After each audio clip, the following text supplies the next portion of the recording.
Welcome to the White House for your daily briefing. I do not have any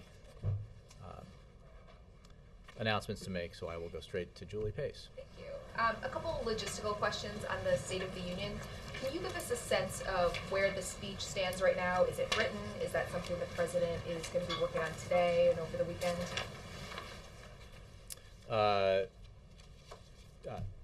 President is working on the State of the Union address. He is working with Jon Favreau, his chief speechwriter, as well as many others who are involved in the discussion about policy issues and other things that will be a part of the speech. So that process is underway, and I'm sure he will continue to work on it through the next several days until he delivers it on Tuesday night at 9 p.m. Eastern Standard Time. I urge all Americans to tune in.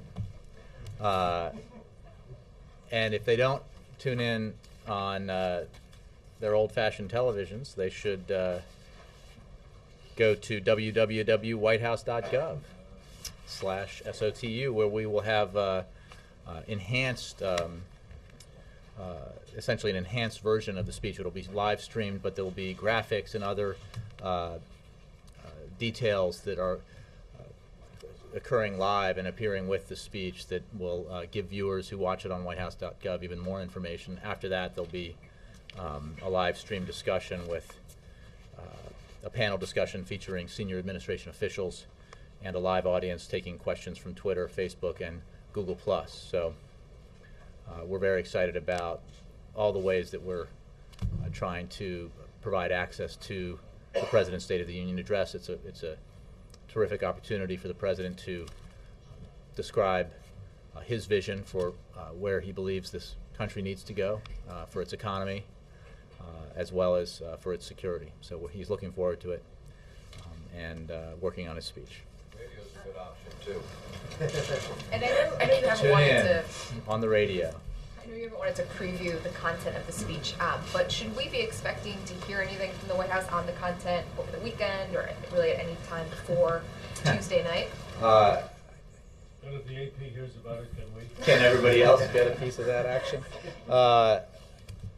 Honestly, we don't have a lot of plans right now to get into details of the speech before the speech is delivered. That's been our approach of late in these major presidential addresses, that our preference is really for the news to be fresh when the President gives the speech. So, you know, how this process works, you can't always control all the information about something like this, but our hope is that when Americans hear it, many millions of Americans hear it or watch it or read about it, they will be doing all of that for the first time and learning about what the President's ideas are, what his vision is, at least as regards the State of the Union address for the first time. And then just on one other topic, the French have threatened to withdraw their troops from Afghanistan early. How concerning is that to the administration? Have the French communicated any details about what they're going to be looking at in terms of their troop levels in Afghanistan to the U.S.? Well, first of all, our thoughts and prayers go out to the French people and the families of those who lost loved ones in this tragic incident. As you know, 4 French soldiers perished in Afghanistan. France is a valued member of the NATO ISAF coalition, and their forces have served alongside ours with valor and honor.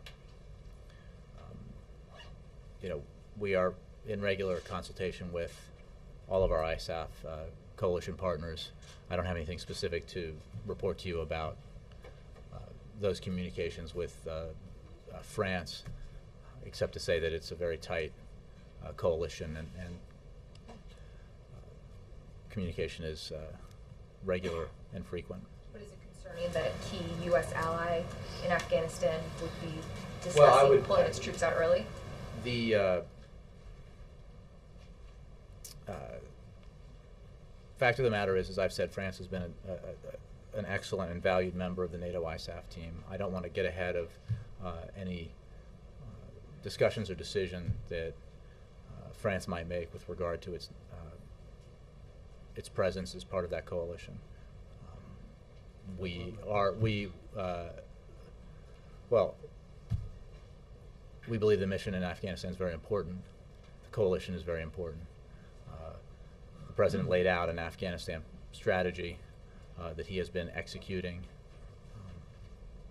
very deliberately and effectively, and we will continue to focus our efforts on executing that policy that brought a surge in forces, that allowed us to focus our efforts on taking the fight to al-Qaeda with the goal of disrupting, dismantling, and ultimately defeating al-Qaeda, with the other goal of stabilizing Afghanistan, to give the Afghan government breathing room, to help train up Afghan security forces so that we could then draw down our forces, as we have begun doing, and transfer security lead to the Afghans by the end of 2014. So that process is in place. It's a process that we obviously are significantly engaged in, but it includes all of our ISAF partners. Reuters. Thank you. Okay. 2 questions. First on Iran. Does the White House have any reaction to an ally of Iran's supreme leader today calling on Israel to be punished for killing a nuclear scientist? I have no reaction to that, and I wasn't even aware of it, so I have nothing to say about that. Second, on politics, did the president watch the debate last night? And does the president think that... We were a little busy last night. I'm sure you were. That voters have a right to know The president about... he didn't watch the debate. As I think I've discussed with you before, he tends not to, not because of disinterest necessarily. He just doesn't watch a lot of television, at least not news television. But, and I mean no disrespect. But he had events in New York last night. So I think when the debate was occurring. Sorry, I wasn't thinking about That's that. okay. The point of the question was not that. It's one of the issues that came up at the debate was about candidates' personal lives. And my question is, does the president think that voters have a right to know about candidates' personal lives? For example, the allegations by Newt Gingrich's former wife. Jeff, I'm not going to wade into the GOP primary contests and the debates and the issues. The president ran for this office 4 years ago. He put forward himself and his record and his vision. Voters evaluated his record, who he is and his positions and his vision, and elected him to this office. And he is running again on his record and his vision. And voters make their decisions and weigh a lot of criteria, and it would not be for him or for us to tell voters what should matter and what shouldn't. But this president is focused on the job he's doing, the record that he's compiled, the vision he has for the future. He'll be speaking about that within the context of the State of the Union address, the things that he believes we need to do, working with Congress, the things that he can do using his executive authority to continue to recover from this terrible recession, to strengthen American security, and to build a foundation for America to, as we've said in the past, win the future, win the 21st century. But he'll be up against one of those gentlemen on the stage later this year. Should personal lives be on the agenda? Again, I don't want to weigh into that. I think the president will run his campaign. He, because of the support he has within his own party, is fortunate enough not to face a primary contest. That is a good thing, because he has so much work to do for the American people as president. He'll engage in the campaign, obviously, as the months pass here, with more frequency, and certainly once the Republican Party chooses its nominee, that frequency will intensify. But right now he's focused on the things that he can do, the things that Washington can do, Congress working with the administration, the things we can do with the private sector. Those will be what he'll be talking about. Those are the kinds of things that he'll be talking about in his State of the Union address. And we'll let the campaign take care of itself for now. We'll let the Republican primary process play itself out. And we'll look to you all to let us know through your reports how that's going.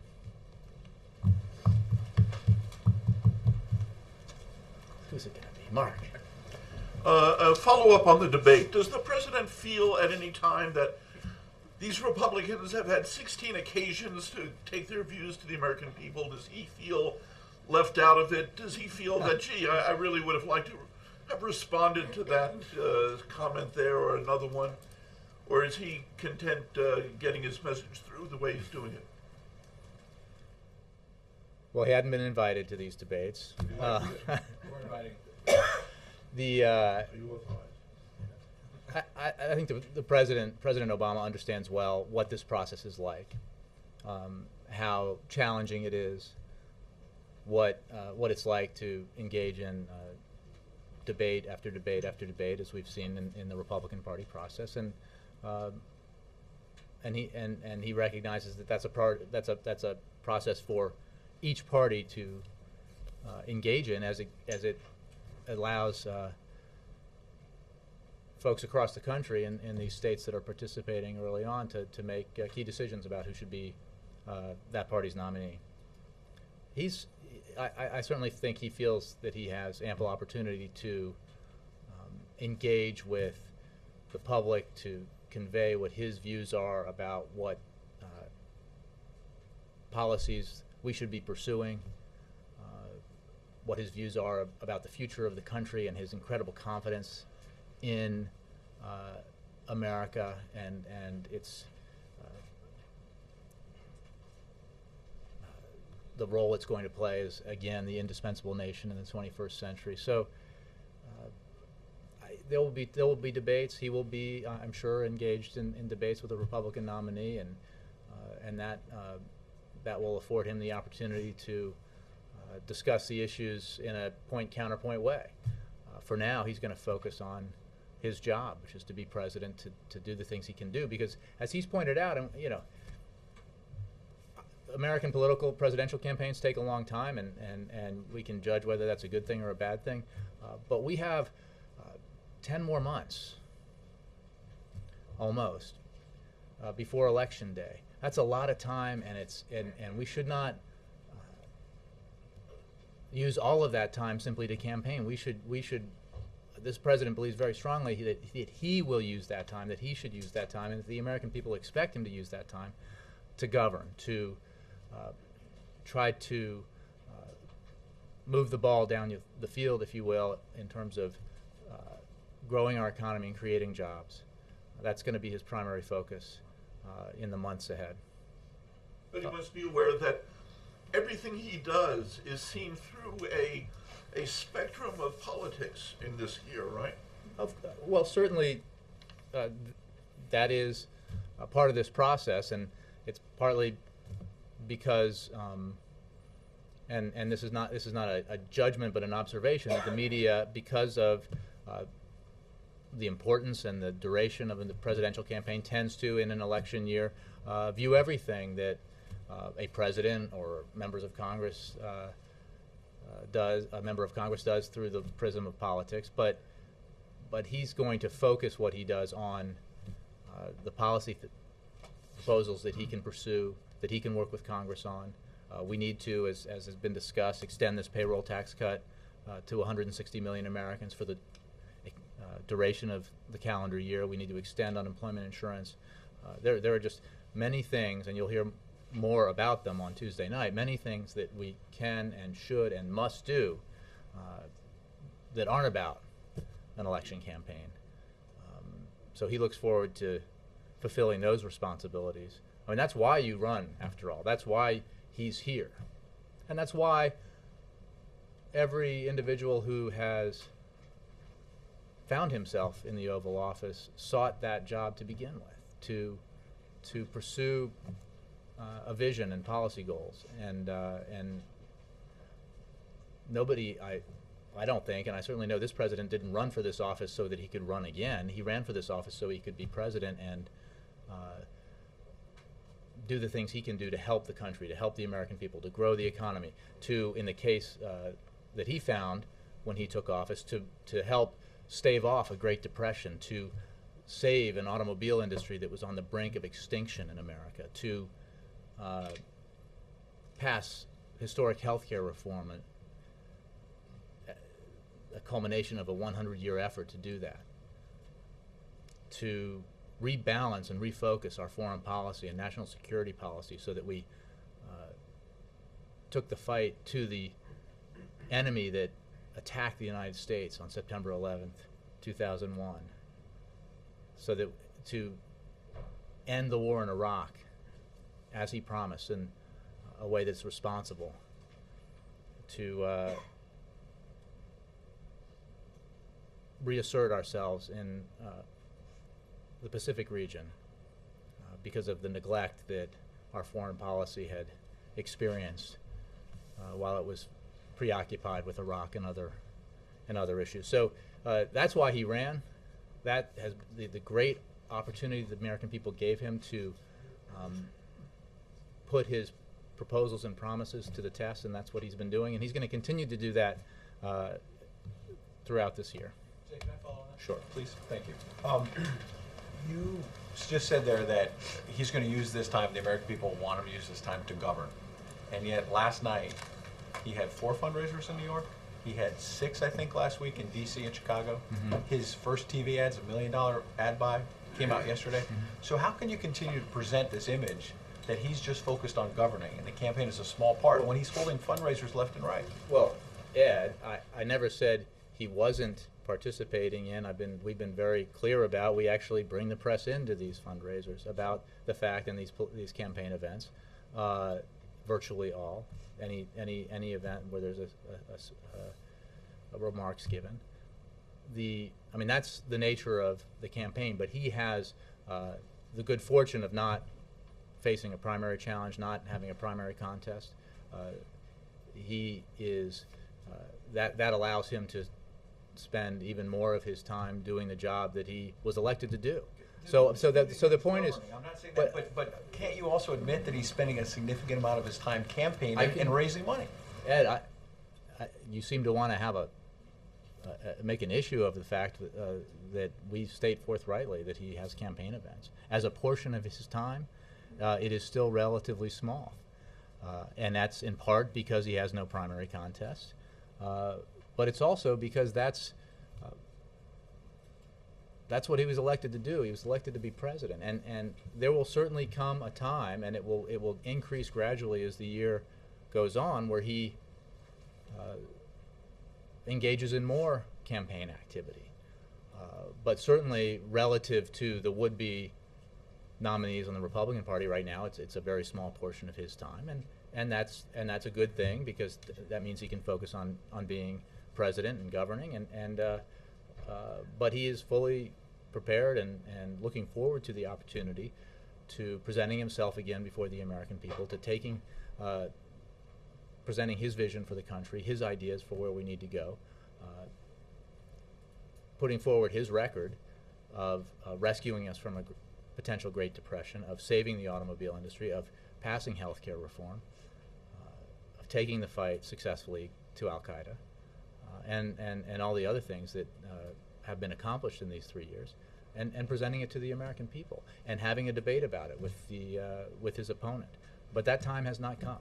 Last thing on governing, Republicans are having their House Republicans have a retreat in Baltimore. And one of the things they keep pounding is the Keystone decision. We already know that they're upset about it. But moving forward on the governing front, Republican line now seems to be that they want to bring it back up, specifically in the payroll tax cut negotiations. Is that a poison pill for this president, or will you negotiate that? Well, Ed, I don't want to get ahead of discussions and negotiations that are occurring and will occur with regards to extending the payroll tax cut. I think that we anticipate and hope that Congress will, and Republicans in Congress in particular will, approve this extension without drama, without arbitrary ideological fights. It's hard to imagine that. No, I'm not drawing lines about what. That arbitrary partisan fight. It doesn't sound like you want it. Well, it was an arbitrary inclusion in December, so I'm not making I'm not negotiating the payroll tax cut extension from here. Let me be clear about that. What I am saying is that I think the American people who were watching this debate in December saw the approach the Republicans took for what it was. And it wasn't about them. And that's unfortunate because 160 million Americans are depending on this tax cut. They've got it now. They've got it for 2 months. It will mean it will do enormous harm to those millions of Americans if it is not extended. And we fully expect that it will be. We fully expect that Republicans and Democrats will come together and pass that extension. Alexis, you moved. Just trying to keep you on your toes. Two quick questions to follow up on what you were just talking about with campaign events. The afternoon event today is closed in DC. Can you just describe what that event is and why it's closed and who's going to attend?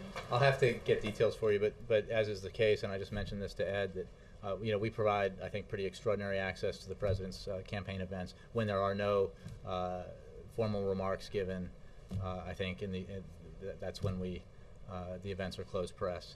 So that would be the case today. I don't have any details on the event. And the second question is, just recently there was an article that stated flatly that President Obama is opposed to the pro-Obama super PAC that is working to raise money. And could you just clarify his feeling about a super PAC being out there raising money to support his reelection? Is he actually opposed? Is that correct? He's opposed to Well, that.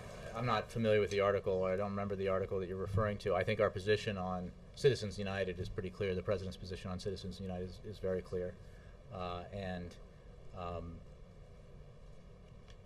I would have to take.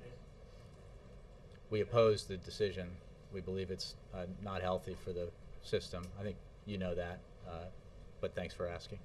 So I don't have any more details for you on it. I haven't had that discussion with him, but our views on the system that has created this situation are pretty clear. But just to follow up, has he ever suggested that he would prefer that group, and he knows I'll have them to tell well? Alex, I haven't had that conversation with him, so Okay. I haven't. There is, as is the case by law, there's no coordination. There's no, but I haven't had that discussion with him. Dan. Thanks. Just to follow on Ed's question, do you folks not see the optics of You guys get that you're totally obsessed with campaign politics now, right? Even though he doesn't have a primary I contest. wouldn't call it an obsession, but do you not understand the optics of it? No, I get it. I did it. I knew it's fun to cover the campaign. Sure. Do you not understand the optics when the president, the economy event, he was on the ground in Orlando for, I believe, less than 3 hours, yet he spent roughly 7 hours at these 4 different campaign events. I mean, the way that this is viewed, you hear from Republicans. They Dan, I send would out challenge you to look at what the president does on any given week, including this week and many weeks going backward, and not come to the conclusion that he spends a relatively small amount of time at this stage on campaign events. That's a simple fact. I mean, his would-be challengers are spending all of their time. Some of them have been spending many years exclusively on this while he's been here governing, and that's the way the system works. That's fine. But it's just a fact that, yes, he had a number of events last night in New York. and not just last but- night. I mean, there are other times when he but goes on the what's- road. It's the same kind of thing. I get that, but again, I challenge you to look at the president's schedule and not come to the conclusion, the factual conclusion, that at this point in the campaign, he is, partly because he doesn't have a primary contest. Obviously, if he did, he would be out more and engaging in that primary contest, as previous incumbent presidents have had to do. Because of his broad support within his own party, he doesn't have that. So he is making the appropriate use of the extra time that affords him, which is to focus on governing, to focus on engaging with Congress, to do things to grow the economy and create jobs, focusing on the things he can do independently, like the announcements he made yesterday about the executive order and initiatives to significantly expand tourism, a vital industry in this country. That's what he was doing yesterday in Florida. He's going to keep doing that because that's the right thing to do. It's what he believes is important. And at this stage in the campaign, he can do it. Can you give us a status update on same-sex marriage, where the president is on that evolving process, and what is he doing to assist that evolution? Does he You know, meet with I people? honestly- Does he read books? What is he doing? Dan, I appreciate the question. I don't have an update for you on that. I think it is important in this, as part of my answer here, to just remind you about the president's record on these issues, ending Don't Ask, Don't Tell, and on marriage in particular, having the federal government stand down from, or his administration stand down from defending DOMA, believing that it's unconstitutional, and working to have it repealed. The president's personal views I will leave for him to describe, but this administration, his administration's record on these issues that are very important, I think are pretty clear. So no movement. at Again, this time. I will leave it to him to describe. It's the same answer I've given in the past to Chris, for example, who has his hand raised. And I think you deprived him of the opportunity to ask it today. But sure. Chris, how are you? I'm doing great. How are you? Very well. A number of state legislatures in the coming weeks, including those in Washington State, New Jersey, and Maryland, are going to try to push for same-sex marriage legislation in the coming weeks. I know you said you don't want to talk specifics about the State of the Union address.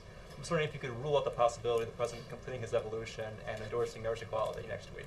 Again, I will not rule anything in or out. I'm just not going to talk about, beyond pointing at his words,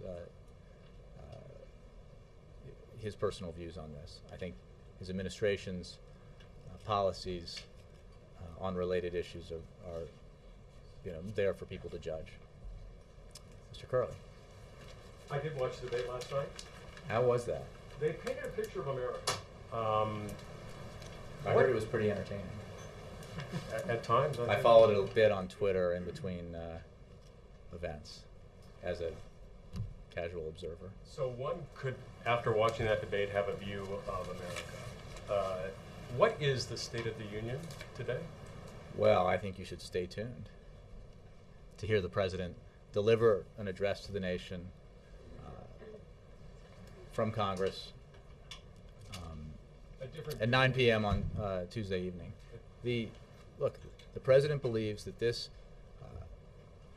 country suffered an economic body blow, the likes of which it had not encountered, it suffered from since the Great Depression. I think that's indisputable. The facts make that clear.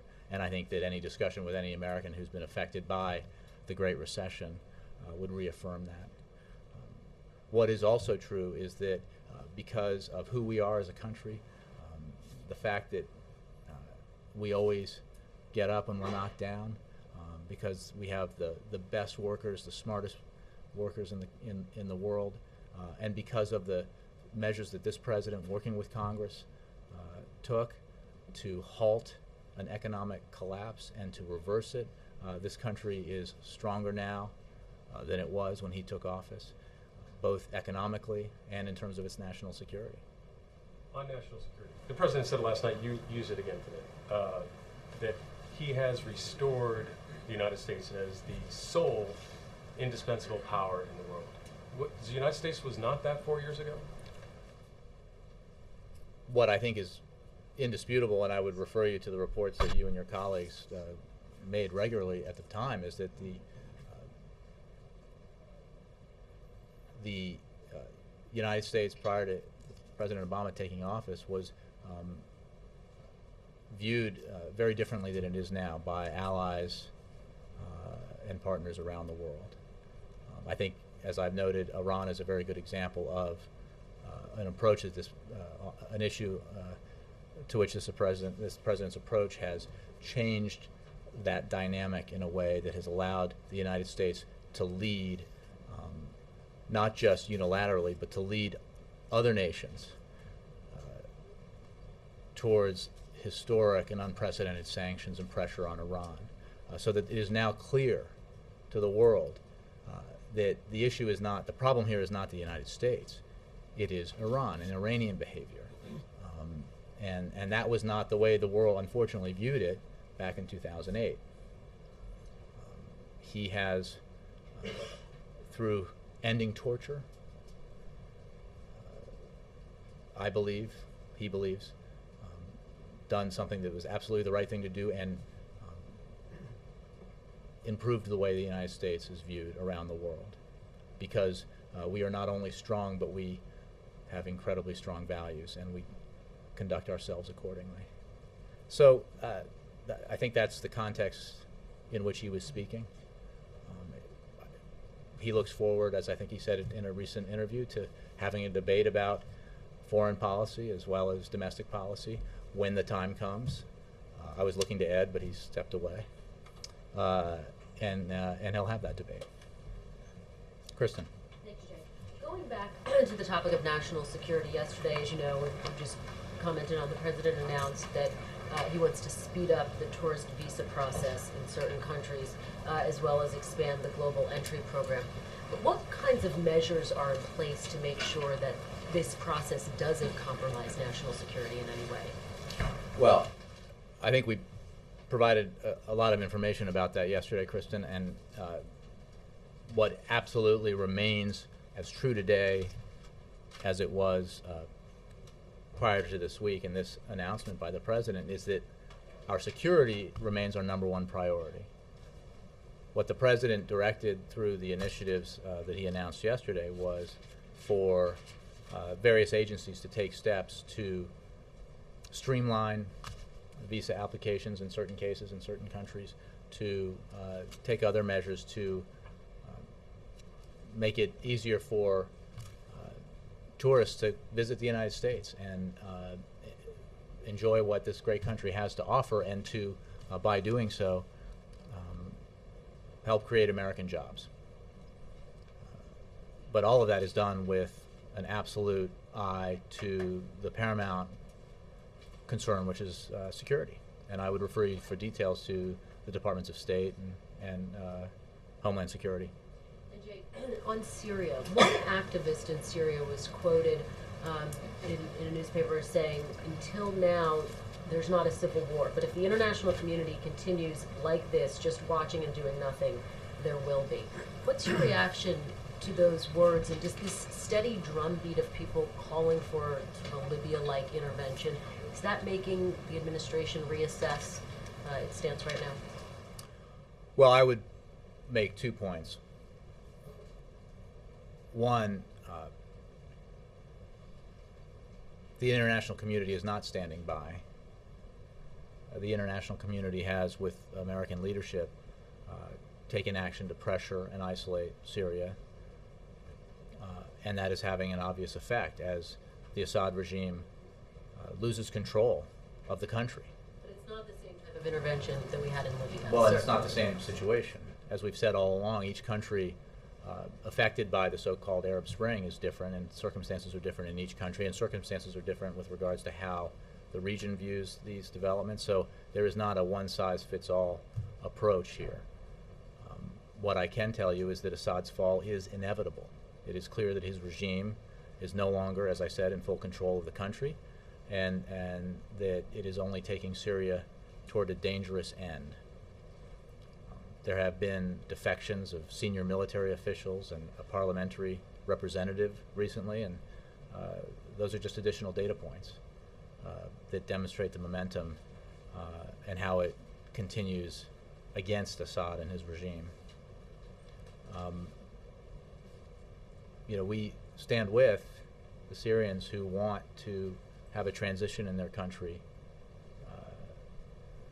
so that Syria can be democratic and prosperous. And we will continue to work with our international partners to enhance the pressure on Assad to do the right thing and step aside.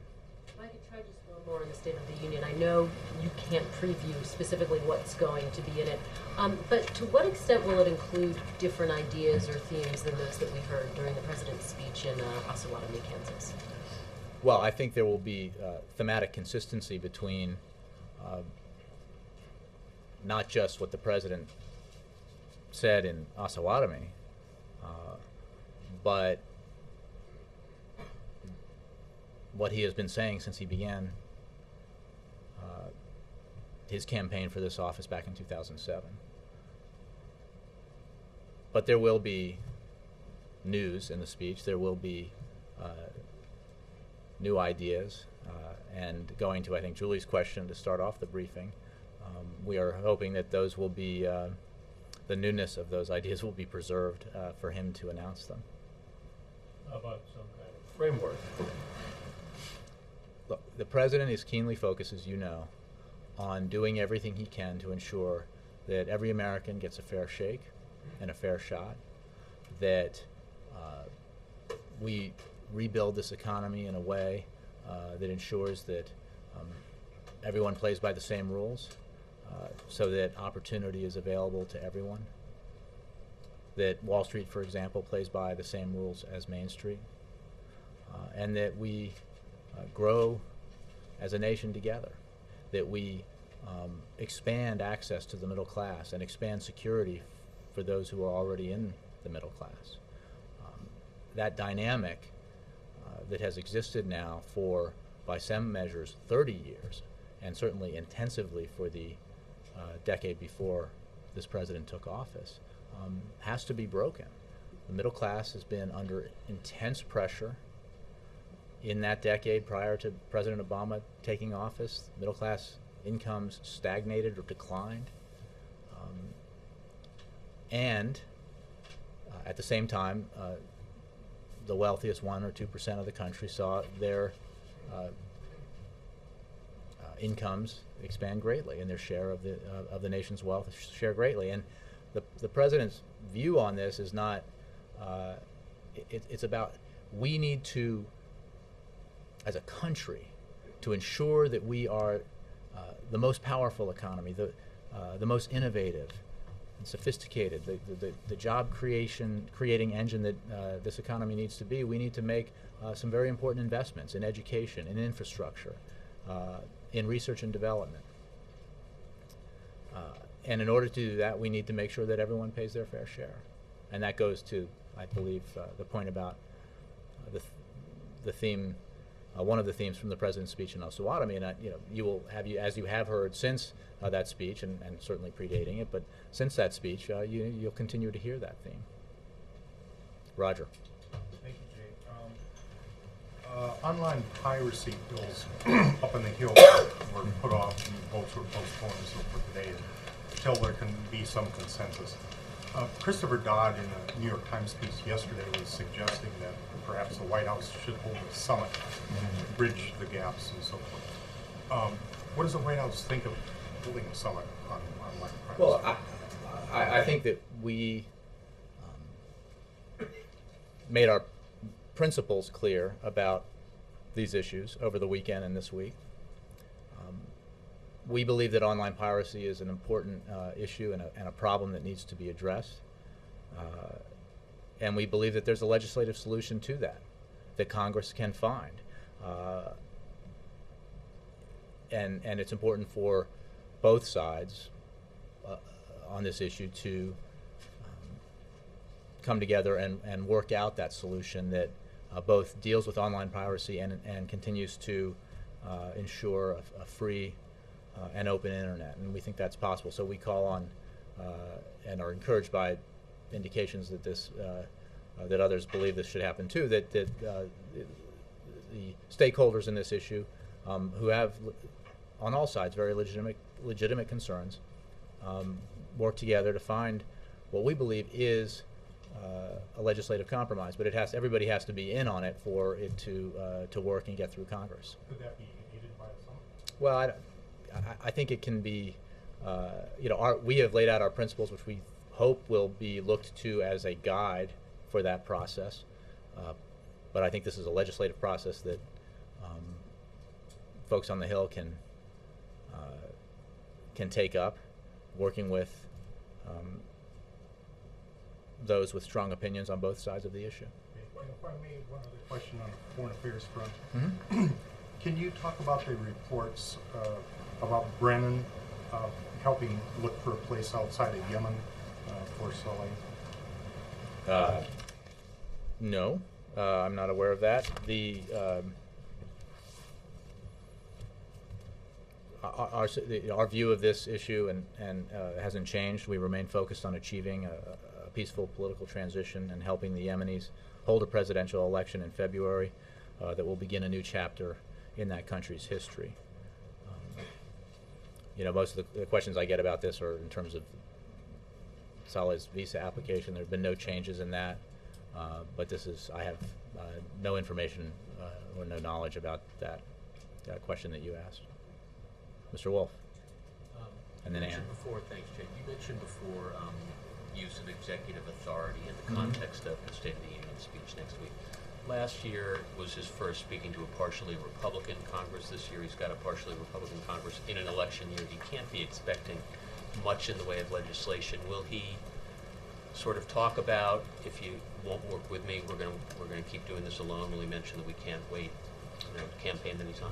Well, I appreciate the question because I think that we disagree with that premise that we can't get anything done just because it's an election year. I don't think the American people want that to be true or would be happy if that were true. And they, Americans of all political persuasions are going to want their elected representatives here in Washington to work together, whether it's an even year or an odd year or a year in the presidential cycle. They want progress. They don't want members of either party to throw up their hands and say we can't do it, and they don't want based on one report I read, they don't want, I don't think, to hear from one party, which is again referring to one report from the House Republican caucus, declare that the year is all about challenging the president instead of getting things done. So we believe that there is opportunity, and there could be more opportunities this year to achieve things with Congress, Republicans and Democrats working together in a bipartisan way. I think there are historic examples that actually contradict the assumption that you can't get anything done in a presidential election year. 1996 comes to mind. So, this president will try. He will put forward ideas both in the State of the Union address and continue to press ideas that he put forward last fall. The kinds of ideas, referring to those provisions of the American Jobs Act that haven't yet passed, that, on their face are bipartisan in nature.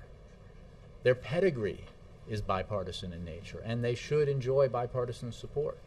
And he will continue to press for that. And there is reason to hope, at least, that members in Congress, and I guess I'm speaking here about Republicans who block those provisions of the American Jobs Act, will view things a little differently this year. Not just because passing those provisions would be good for the country, good for the American people, good for their constituents, but maybe good for them politically. And then, boy, is that a win-win-win situation, right? So hopefully that will happen. And we're going to, this president's not going to assume that nothing can get done. It does sound like he's going to bring up the other side, which is, but he has been doing that all along. Well, but not in the State of the Union address. I don't believe that he's talked about using his executive authority. Again, I don't want to preview specifics. He has been talking about the fact that he will use his executive authority to advance the priorities of the American people, and he has been doing that. He will continue to do that. It is true that the context here is often we can't wait for Congress to act, and that will be true throughout the year. But where Congress will act, he will eagerly join with them to get the people's business done. And yes. David Plum did just get specific on the State of the Union with mayors saying that the president will present what he called a blueprint for the middle class, specifics on how to create jobs. Is that the president's approach, to lay out a blueprint for the middle class in this address coming up? I'm not sure that's all that specific, Ann, but yes. I mean, his whole agenda has been a blueprint for the middle class, and it will be going forward. The American Jobs Act is an economic proposal designed to help the middle class, give it more economic security, return teachers to the classroom and construction workers to infrastructure projects, give 160 million Americans, essentially middle-class Americans, a tax cut for the entire calendar year, provide unemployment insurance to those hardworking Americans who are unemployed but looking for work and who need that assistance to help themselves and their families, and that money itself then provides a boost to the economy. So you will hear more ideas from him about how to assist the middle class. That's vitally important to him. Has he practiced at all, or will he this weekend? How many drafts has he gone through? I don't have specifics on drafts. As I mentioned earlier, there is a speech that's being worked on. The president's very engaged in that process, as he always is. He hasn't. I don't think we're at a stage yet where he's practicing. He's pretty good at giving speeches, so when it comes together, I think he'll be ready to deliver it. Thanks, Jay. I'll take one more. Oh, I don't even. Two more, since I don't. Can introduce yourself and then Victoria. Nice to see you. Question about Israel. I was at the RNC's winter meeting last week in New Orleans, and they, in General Assembly, passed unanimously a resolution that says peace can be afforded to the region, referring to Israel, only through a united Israel governed under one law for all people. Do you see this as a clear departure from the two-state solution that has had bipartisan support up until now?